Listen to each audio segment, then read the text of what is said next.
Me growing up, that's all I love to do is go to the theater with my friends and see comedies. And it does seem strange. Like there was this time, I guess, where studios, maybe they made a few big ticket comedies that didn't work and decided somewhere along the line, well, comedies just aren't a thing anymore. And so it's very important to me to make a movie that's just a comedy. It's not trying to make any other point. Gail Daughtry and the Celebrity Sex Pass, starring Zoey Deutch and Jon Hamm, is the new film from director David Wain, and the premise is ridiculous in the best possible way. Gail, a Midwestern bride-to-be, has a free Celebrity Pass agreement with her fiancé, then he actually uses it. Heartbroken, furious, Gail heads to Los Angeles to even the scales with her own Celebrity Pass, Jon Hamm. What follows is a full-on Hollywood comedy about love, jealousy, bad decisions, psychic advice, celebrity culture, and the beautiful chaos of taking a very stupid idea very seriously. And that's what makes the film feel so rare. An original American independent comedy that isn't apologizing for being the unicorn that it is. A movie built first and foremost to be funny. Join us for a conversation with David Wain about comedy for comedy's sake, shooting on location in Los Angeles, and why sometimes the dumbest idea is exactly the one worth chasing. On Inside the Arthouse, starting now.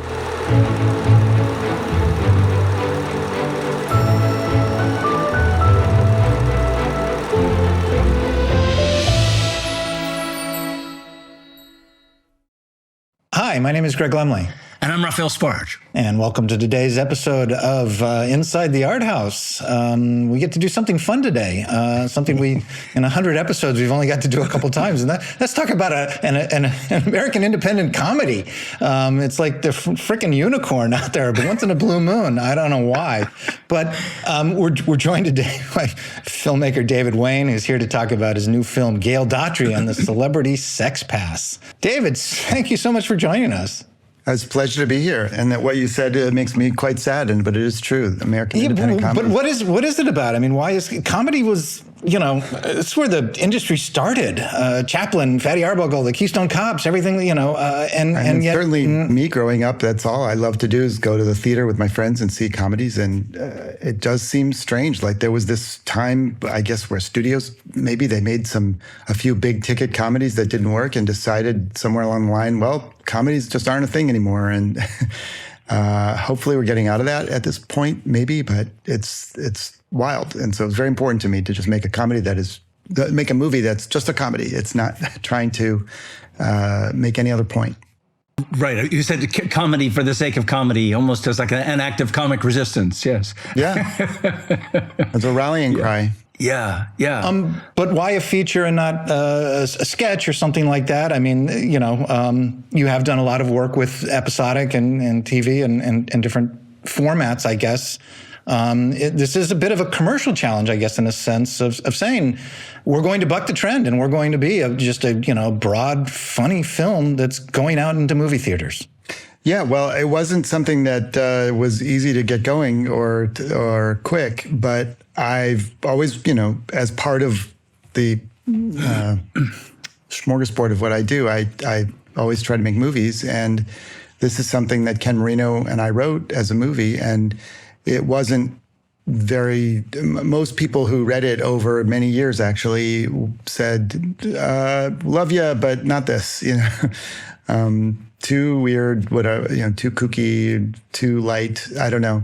And I always really believed in it and felt like it was really funny. And like we're saying, it's a comedy and it's not trying to be anything else. And I feel like it also is very joyful, and at the center, there is a thematic underpinnings to it that do mean a lot to me. And I really, it was important to me to try to figure it out. And so I said to myself, as I have with most of the movies I've made, I'm not going to shut up about it until somebody lets me make it. And I don't care how little money we have or how little time we have. I just want to do it. And so we did. How long was it bouncing around? About 10 years. So you made the film independently, you raised the money independently, you went to Sundance and got picked up out of Sundance. How difficult was it to get finally your yes to be able to say, was it based on obviously the script, there's a cast, you've got an incredible cast. Yeah, I mean, it sort of was in different configurations over the years, and we did staged like a table read of it as an event at the San Francisco Comedy Festival 2 years ago. And that sort of relit for myself the desire to get it done. And at that point, I sent it to Anthony Bregman, who I had wanted to work with for 30 years, ever since before doing Wet Hot American Summer. And he, unlike a lot of people, was like, "Oh my God, this is incredible. This is the funniest script I've read in forever, and we've got to figure this out." And I was like, "Great, let's do it." And then so he went to some of his people, and then we brought on this other great producer, Christine Zhang, and she was pretty instrumental in just finding the investor group to put it together. And how fast did you have to shoot it? I mean, how many days? How squeezed were you by the budget that you got to make it? It was 21 days, all on location here in Los Angeles. Yeah. We actually did 2 days at the Warner lot, and then 19 on location, and it was pretty challenging. We had to do every trick in the book because it's not a small scope movie, really. No, a lot of locations, a lot of movement. A lot of stuff, just a lot of elements, a lot going on, yeah. And it's a road movie. I mean, it's got all that kind of, movement. I mean, it's not action per se, but there's a lot of action. What am I saying? There's a ton of action. Yeah. Yeah. I don't remember the exact count, but I think it was 21 days and maybe like 50 locations. So it was a lot. Oh, God. Your poor crew. Yeah. Oh, wow. But during the 10 years that it was bouncing around, talk about your writing process. I mean, you worked very closely with Ken Marino. He's an actor in the film, is credited screenwriter. What is the relationship, I guess, as you're writing and then once you get on set as well, to some degree? I mean, in many cases, the screenwriter is not welcome on set. And here you. Oh, well, in this case, we're really making it together. We're making it as partners, and my job is the director, and his job is being one of the main cast members, and we wrote the script. But like all those labels often go out the window. We're together as a partnership, really making the movie, and being the creative. That's why we got the DGA exception to say it's a Marino Wain movie at the top. And I've done that on other movies too. Like we did Wet Hot American Summer, a Showalter Wain piece of bread is what we called it. But anyway, so yeah, that's how we work really as a partnership. And we wrote the first script. The first draft of the script we wrote in a way that we've done for a couple of other movies, which is we lock ourselves in a room for 7 days as if it's like a shoot. And we get there at 7 a.m. and we leave at 7 p.m. each day. And we start with nothing, not even an idea. And by the end of 7 days, we have a first draft. And then we kept tweaking it for 10 years and then we shot it. Please consider subscribing to Inside the Arthouse and take a second to like, comment, and share. It's the best way to support the show and help more people discover the conversations with the filmmakers you love. You can also listen to Inside the Arthouse on Spotify, Apple Podcasts, or wherever you get your favorite shows. May I suggest that this is an opportunity for the trailer? I'd love to sort of show how it plays because it's a great trailer. Yeah, so let's take a look at the trailer from Gail Daughtry and the Celebrity Sex Pass, a film co-created by our guest here today, David Wang. This is Willowbrook. I know everybody in this town, and I know all their stories. But no story is crazier than the story of Gail Daughtry and the Celebrity Sex Pass. Tom? Gail, I was just about to text you.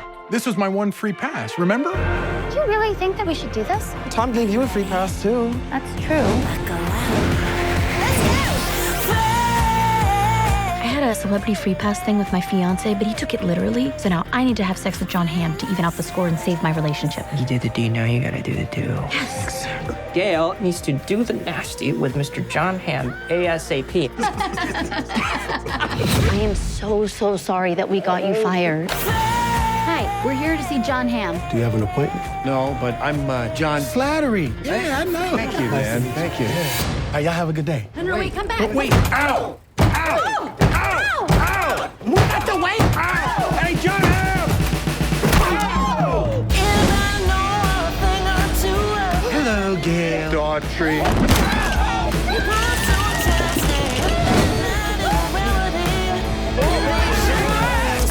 How exactly did you get in here? You are just a girl from Kansas trying to do I don't know what. Have sex with Jon Hamm. Like a celebrity pass thing? Exactly. Good luck with that. Kill her. What? It's got violence, intrigue, and espionage. I mean, the fate of the whole dang world's at stake. Every time.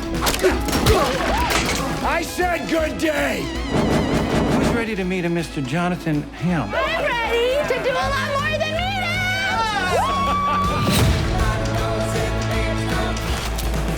him! Hey, I'm John. What's up?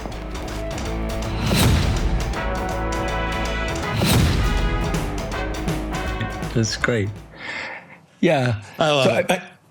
I mean, I understand that you and Ken went to NYU together, and that you've been talking about this idea for a very long time, and that somehow this celebrity sex pass, which is, in your words, a very stupid idea, somehow then became kind of enough to carry sort of the engine of a movie. How did you know that would sort of, that you'd figure that out?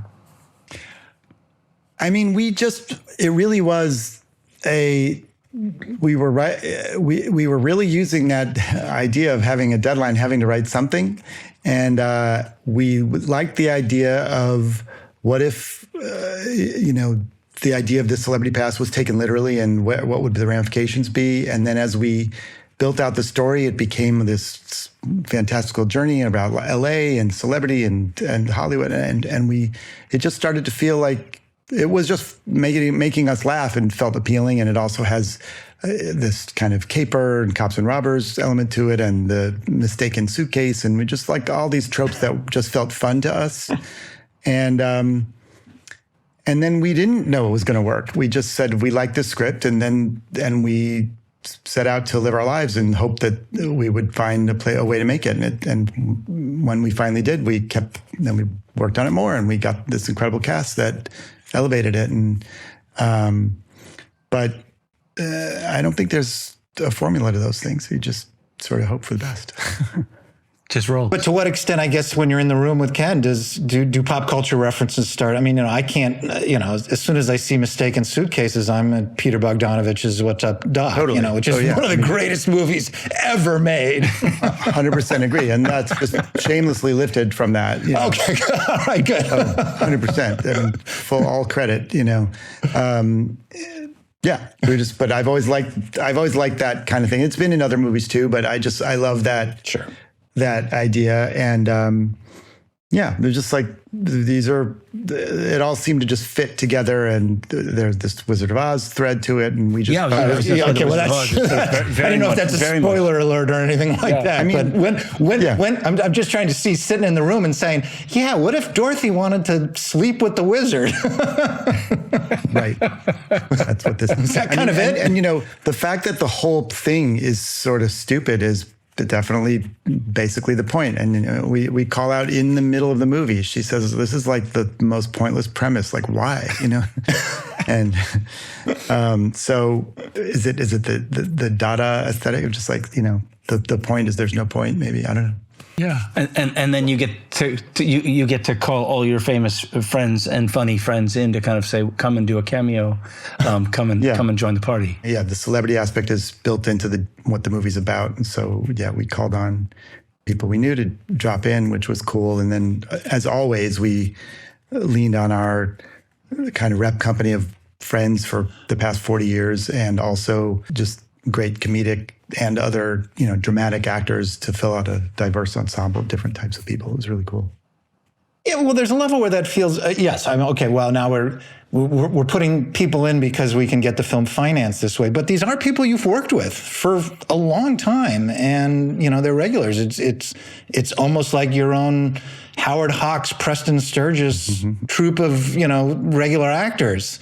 I mean, to me, I don't understand. I mean, I've always like, you work with somebody, you love them, you have a great experience. Why wouldn't you do it as many times as you can? And these are, in many cases, my friends from college, or just after college. And so, this to wake up in the morning and go work with your friends. What else does one want in life? Right, but you're also, I mean, this is the high wire act of turning something that's funny on a page or something that's funny in your head into something that's funny on screen. And, you know, to what extent is it important that the cast members get it, especially when you're working as quickly as you're working? I think it's crucially important, and that's why we revert so often to the guys from my original group, The State. And you're right. When you're working at this pace, you don't have time to take a swing and maybe miss. Like, you need to know that someone's going to come in and nail it quickly, and even know that we don't have time for even a lot of discussion or any rehearsal. But these are the funniest people I know anyway. All that aside, and I feel like it's such a gift to see something that we think is funny, and we, from my own experience over the years, I feel like I think this has the best chance of being funny, but you never really know. But then you come in and you say, okay, with these actors and then this incredible crew, it has the best chance. And then of course, it's always a swing, and you get to the edit room and you're like, oh, that thing we thought was so funny is not funny at all. Next, let's figure it out, or let's solve that, Right. Well, but the miracle of casting with being able to bring somebody who you've not worked with in the past and put them in the central role, and then have it work so beautifully. Talk about Zoey Deutch for sure. Yeah, please. She, I mean, as we were putting it all together and thinking like, God, who can be the anchor of this huge cast and this whole thing and really be the front and center person? As we were looking around, we're like, wow, there's really nobody quite like Zoey Deutch. Like, she's really in her own category in terms of her charisma and her smarts, and her everything about her just seemed like perfect. And so we didn't know her, but we just sent it to her people, and she responded, and had a meeting with her soon after. And just within 2 minutes of sitting down with her, I'm like, oh my God, she just really not just gets it, but like is so smart and asks really interesting questions, and like put in so much work to like get it right and to be. And she is just so great, So we're super lucky. She's so great. I mean, I even saw her in Our Town season or two ago, and fabulous. She's the best thing in the show. I mean, she just was incredible. She was incredible. Yeah, she's really, really, really good, and her film portfolio is so diverse. My goodness, right. She worked with so many different genres, so many different scales. She really is great. So the comedy, there are parts of the movie where the comedy is so kind of outrageous, I want to say, and broad. How do you, just with sort of a pickup relationship, how do you communicate how far you want her to go, or how do you keep that grounded again with all of the obstacles that you had of time? I think that the general sort of thing we say to everyone is play it real, and don't play to the jokes too much, And I think the greatest comedic actors, I mean, Paul Rudd was the first that sort of showed me this, is like, the great comedic actors play the scene so absolutely real, as if there's no joke in it. But then also there's a layer of them that's very aware of where the joke is and how to deliver it and how to get it there. And I think that's what all these people do, and it's so great. And then we also modulate all throughout the whole time in the script, and then on set, and we're like, okay, let's try one a little more pushed, but a little less, or take it down. Often it's saying take it down, less. And then in the edit room, we try different levels, and jokes that may work in a vacuum may not work in the context of the scene, and a scene that works in a vacuum may not work in the context of the movie. Did you have to go back and reshoot anything that didn't land, or did you kind of find a way to sort of... Well, we reshot. We didn't have any budget for reshoots per se, but we did we edited in this room in my house, and we also did a little tiny reshoot in this room in my house. Where we brought in a few actors to just get a few little pieces to connect some things. And so that was the extent of that. But so much is created in post. I mean, just in the way we edit and VFX and sound, and there's a lot that we did to just change the trajectory in post. Did you test it all with audiences? We did informal testing a lot. We did basically in the other room. I had maybe 20 people in the living room on the couch and watching the movie on the TV about once a week during post, and got a lot of feedback, and try to filter it all through my own gut and say, like, okay, because so often they're contradicting each other anyway. But sometimes the biggest benefit for me always when screening the film for an audience is just to sit there with them and just feel the energy of when it's rising and dipping. I feel like that's 90% of the feedback, and then 10% is what they might say afterwards. Right. I mean, I guess there's, this idea of, studios test the film and, do the audiences, are you getting, did you need to take the feedback from the audience or not? And is that valuable? And I guess at some level it maybe is. I mean, there is value to it for sure, but it can be misused very easily, and I feel like that's the trap. I've worked on larger movies with studios where they're testing like 4 different versions with different sets of jokes side by side, and then there's like it's like dizzying, and you're like trying to, and then it's also this idea of like, oh, they laughed there, so therefore keep that in. It's like, well, wait a minute, it's all a whole here. We can't just drop that in. Like, we're trying to tell a movie that's a story, even if it's a silly story, and it's not just it's got to follow the arc. Yeah, no. And also, you just follow the gut. I feel like what makes a movie feel generic is if there's too many people on the committee. I just feel like ultimately, it's not filtered through the gut of a filmmaker. Then you're watching more of a product and less of a movie.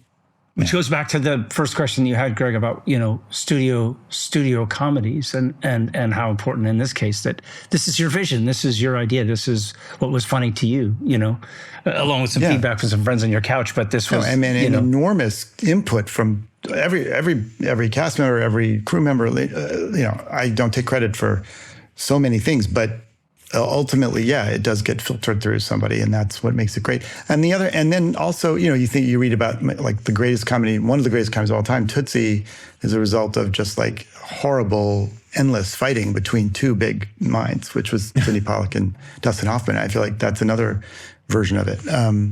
Anyway.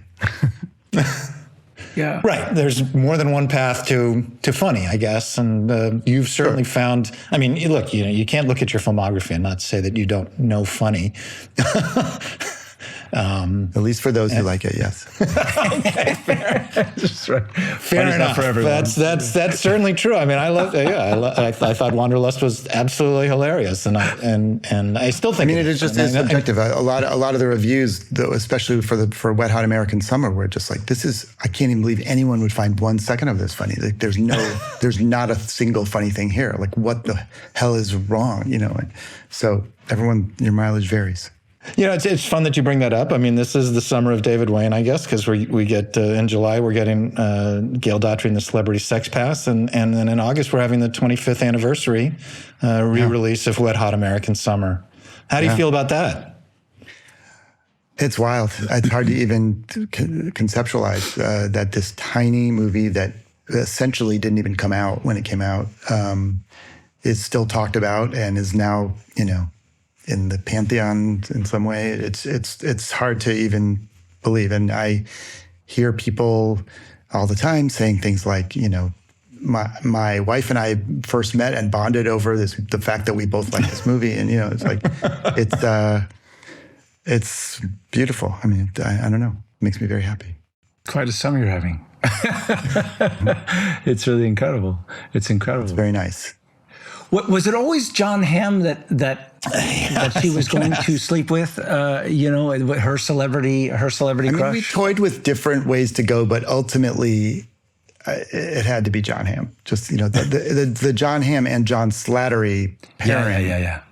It's just too perfect to ignore. And then also the idea that the fact that they're both sort of have, images as dramatic actors, that they've worked together on Mad Men, but they also are both two of the funniest actors there are, and that we happen to have worked with both of them and know both of them. So it just was really a perfect storm. And yet you managed to get Paul Rudd in there briefly. It's my lucky charm. Yeah. I've found a way to stick him in somewhere in every movie. I'm still trying to figure out who, I didn't want to just look in the credits. Maybe it's not even there. Who is it underneath all that makeup as Remy Fontaine? That's Thomas Lennon. Okay. From the state. Yeah. Got it. And Reno 911 and best-selling Perfect. author. Yeah, it's great. I mean, I what a cast, what a stellar, just every frame is just, thrilling just because of who's going to pop up next. And it was really fun to do that. Let me ask you something about shooting in LA, especially after this. I assume this happened after the strikes, and after a lot of other stuff that. Well, it was right after the fires. Okay, I was going to ask. And then we had two of our keys lost their homes, and other people on the crew as well. A lot of people living in Altadena.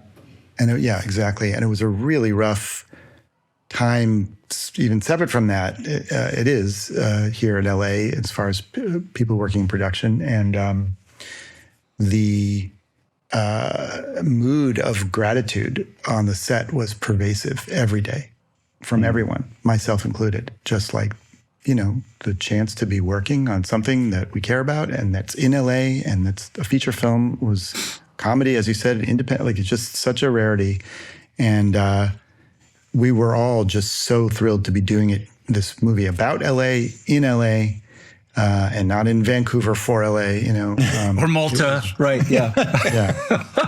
Exactly. Or Moldavia. And it was very, it was really special. And we got to work with most everyone on the crew. Dates back to at least as far back as Children's Hospital and other stuff we've done here in LA. It was a really special thing to do it that way. Yeah, and you made fun of and you satirizes the landscape. I mean, all of the kind of the quirky things, the Chateau Marmont, et cetera, that just make it wonderful and funny. It's such a great use of another character. It's like another character in the film in a way. Although we couldn't go near, we went near, but we could not go, even think about going inside to Chateau. We shot that somewhere else. Oh, really? Oh, right. Yeah, right. They just couldn't. You couldn't afford it, of course, right? Because shooting in CAA might have been tough too, or was that actually? No, we did not shoot in CAA either. Okay. Although, what's funny is, the Jon Hamm and Zoey Deutch and our producer Anthony are all repped by CAA, but we really couldn't even get through any of the bureaucracy to even ask them. They wouldn't give us even an answer at shooting. So. This is an exclusive. Our incredible DP, Kevin Atkinson, went to CAA with an iPhone and just shot a bunch of plates without even asking. And that's how we shot that scene. That's great. That's great. Wow. Love it. A lot of stuff, everything on Hollywood Boulevard, a lot of what we shot on Hollywood Boulevard was basically stolen iPhone, ask, don't ask. So even with the desperation for stuff to shoot, they're still making it hard to get permits and so on and so forth. And you kind of. Yeah. And not always that hard, but it was also just, we didn't have the money or the time to do it right sometimes.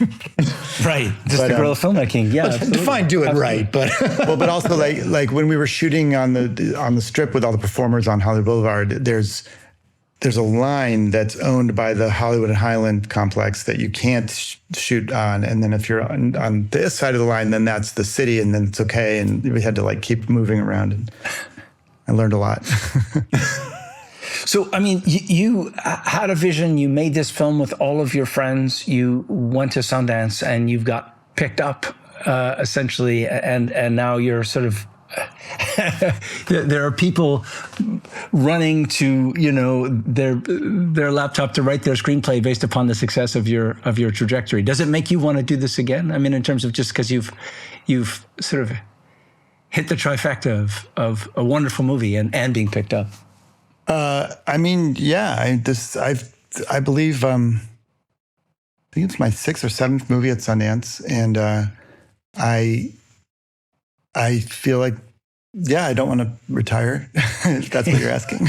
No, not even remotely. I mean, it's just that it's so hard to make a film, and it's so hard to make an independent film. Oh, it is so hard. Hard to make a funny independent film that then goes to Sundance and then gets picked up. Every time I've made a movie, I have given myself amnesia as to how hard it is and how much time it takes and how much of a pain in the ass it is and how many hours and like days and weeks and months everything takes. But going to Sundance this time was particularly joyful and special because, I mean, it was the last Sundance in Park City, but it was also, right. That's right. The reaction to the film was really validating. It just felt like people were ready to laugh and like it. It was much less of like, what the hell is this? And more just like immediately like, great, I'll go for it. And it just felt really, it was a really nice reaction. And so, it's still a modest operation. It's no one, I don't think is going to make a ton of money on this, but it's such a rarity for a small movie of any kind to get a theatrical release. And this movie in particular is just so great to see with an audience, I feel like. And I had no expectation that we would get any release, much less really have a real number of theaters and everything. And so I'm absolutely thrilled about that. Yeah, well, with this cast, the film was going to get picked up, but having it buried on some streaming channel where if the algorithm doesn't connect it with the right audience or people are just watching it the way they watch it. I mean, look, I saw it alone in a movie theater, but it was a movie theater and I laughed my ass off and I was kind of happy that no one else was there because they would have found it odd that I was laughing so much, perhaps. I mean, it really is that thing, though, that you work so hard on anything. Like I did this other thing a couple of years ago called Mr. Throwback, which was a 10-episode series starring Steph Curry on Peacock. Mm-hmm. And it was great. Like I directed the whole thing. It was great crew and cast. We worked hard and had a great script and everything. And then it's one of those things that just gets like uploaded to the cloud of content that's out there, and it's a title you can click on if you want. And it's like, it's so you're missing the whole thing of what it feels like to have something seen. So to be able to, even when I did my last movie was for Netflix, and I basically just said like, we have to see this with an audience somehow. I can't finish a movie and just click on it on my TV. And so luckily we ended up premiering it at Sundance, which was great. But even when we did our Wet Hot American Summer series at Netflix, I insisted that we do a screening of the entire series, which we did both times. And we basically put out an invite saying, we're going to screen 10 episodes. Right. Come or don't come, or come and leave after 2 or whatever you want. But we're going to watch them. And a lot of people did. It was great. Yeah. No, and look, I'm not going to be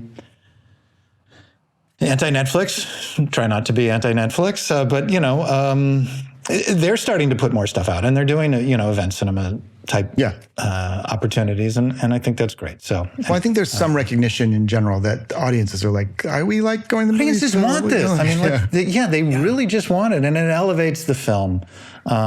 And look, pendulum. I think there was a moment where people were like, wow, I can get a great TV at home. And like, what's the point of going out? But then I think now the general feeling is there is a point. Yeah, there is. I mean, haven't you spent enough time on your couch, for God's sake? So, get out. When it gets into that whole thing about AI, it's like, if you can skip every step, then why are we living our lives? Like, Yeah. Like, there's the Zen question. I know. I guess it's just that's the thing, is that what you've done just sort of gives filmmakers some hope. I mean, just in terms of, again, having a vision and you're independent, making it and then putting it in theaters. I mean, it's just. But I mean, it's true, but I can't deny that we had big celebrities in this, and that's the reason why it got financed and the reason why it got picked up, probably, you know. It could have been equally funny, but you need, but then again, that's always, no, it needed to be funny. I mean, it needed to deliver. Above and beyond. I mean, there are plenty. Yeah. You can find plenty of things on streaming channels with lots of funny people in it that are not funny, or lots of famous people that are not funny. Lots of famous people that are. Yeah, that's true as well. Well, I mean, and I think that's what led to the sort of out of fashionness of comedies. At one point, they were doing too many big movies with big budgets with big stars and not paying attention to them being funny enough or good enough, and just hoping that the elements would carry. Right, the essentials I'm matter. super gratified to hear that you are happy making comedies. I'm glad that there's no John Sullivan moment here where you need to make an important film. You know, I mean, fan of Sullivan? Are you a fan of Sullivan's Travels? Yeah. I mean, I really do. You know, I would love to make a conspiracy thriller, or I would make a drama, you know, but I'm happy doing what I do as well.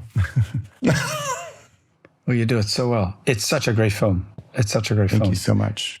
Yeah, yeah. The film is Gail Daughtry and the Celebrity Sex Pass. It stars Zoey Deutch, Jon Hamm, John Slattery, Ken Marino, a bunch of other really funny people. And it's directed and co-created by our guest, David Wain, working together with his partner, Ken Marino. It's going to be opening July 10th nationwide. And you can get information on where it's playing at sonyclassics.com or elsewhere. I'm sure. GailDaughtry.com. GailDaughtry.com. Okay. Or DavidWain.com. Can people follow you on social? What's your social handles, David? David, WAIN. And you can come see me live in the Middle Age Dad Jam Band East Coast Tour in late July. Okay. Nice. It's definitely a film worth searching out, and you will have a very fun 90 minutes watching the film. Yeah, you know, we need that a little bit. Forget our troubles, and everybody let's get happy. So. We need funny now more than ever. Amen, my friend. Amen. David Wain, thank you for being our guest today on Inside the Arthouse. Real pleasure having you. My pleasure. Anytime. Thanks, guys. All right. Yeah. And if you like today's show, please like and subscribe. When you do so, it helps us continue to talk to wonderful filmmakers, and we hope you'll do so. We'll see you next time. See you next time. Thank you.